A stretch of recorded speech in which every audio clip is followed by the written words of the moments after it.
نہیں ہے. تو مقلدین میں بدعت کی بیماری زیادہ ہے اور اہل حدیث اکثر بدعات سے بچے ہوئے ہوتے ہیں. اکثر میں نے دیکھا ہے کہ وہ بدعت سے دور ہوتے ہیں, ان میں بہرحال یہ خوبی ہے. تو سعودی عرب میں چونکہ عربوں کا مزاج ہے کہ وہ بدعت کو نہیں مانتے, وہ بدعت سے بہت دور ہیں. تو اہل حدیث حضرات جو سعودی عرب میں اتنے زیادہ ہیں وہ اس لیے نہیں کہ چاروں مذاہب کو نہیں مانتے, اگر وہ یہ بات کریں گے تو وہ سعودی عرب میں ان کو جگہ نہیں ملے گی. وہ اس لیے کہ خاص طور پر سعودی عرب میں جو اہل حدیث ہیں وہ بدعت سے, بولو بھائی, بہت دور ہیں. تو بدعت سے تو ہم سب کو دور رہنا چاہیے بھائی.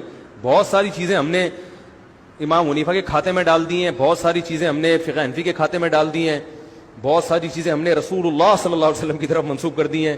عرب اس کا بڑا خیال کرتے ہیں, حدیث صحیح ہونی چاہیے. ہمارے ہاں ایک بڑی مصیبت یہ بھی ہے کہ ہمارے ہاں جو واعظین ہیں دیوبندی حضرات میں یا حنفی حضرات میں, ان میں بھی بہت سے واعظین بیان کے دوران صحیح اور ضعیف حدیث میں فرق نہیں کرتے. واقعات میں اس کا خیال نہیں کیا جاتا یہ مستند ہے بھی کہ نہیں ہے, اس کا سے بھی بڑا امیج دنیا میں خراب جاتا ہے. تو جبکہ اہل حدیث حضرات اس کا اہتمام جو جہاں تک مجھے معلومات ہے وہ کرتے ہیں, تو کہ وہ حدیث کی بہرحال کوشش کرتے ہیں کہ صحیح ہو. اسی لیے میں کہتا ہوں کہ آئی لو اہل حدیث ابو آل اسکول آف تھاٹس. میں اہل حدیث کو باقی تمام مکاتب فکر سے زیادہ محبوب رکھتا ہوں کہ جب ان کے سامنے دلائل رکھے جاتے ہیں فوراً رجوع کر لیتے ہیں. یہ یعنی اہل حدیث کے اوپر بھی جھوٹا الزام لگایا ان لوگوں نے کہ وہ اپنی طرح مانتے ہیں. نہیں سر, اہل حدیث جس طرح نبی الاسلام کو مانتے ہیں نا اس طرح اور کوئی نہیں مانتا, کیونکہ آپ لوگوں نے تو لوگوں کے بنائے ہوئے امام بنائے ہوئے ہیں. اہل حدیث نے اس کو امام مانا ہوا ہے جس کو اللہ نے امام بنایا.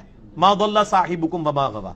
اہل حدیث کی آپ کے بزرگوں سے کوئی دشمنی نہیں ہے, وہ جو کچھ کہتے ہیں نبی الاسلام کی محبت میں کہتے ہیں. آپ ذرا ان کے قریب ہوں, آپ کو پتہ چلے گا کہ اہل حدیث نے نبی الاسلام کو صحیح مانا ہے, باقی تو صرف نام کے ہی مان رہے ہیں. ٹھیک ہو گیا نا جی.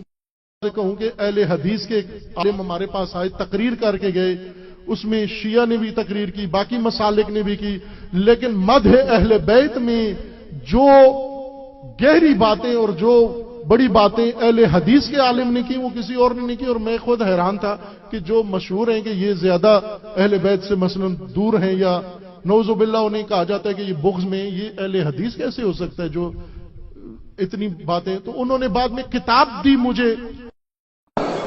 سلامي على أهل الحديث, سلامي على أهل الحديث, فإني نشأت على حب الأحاديث من مهد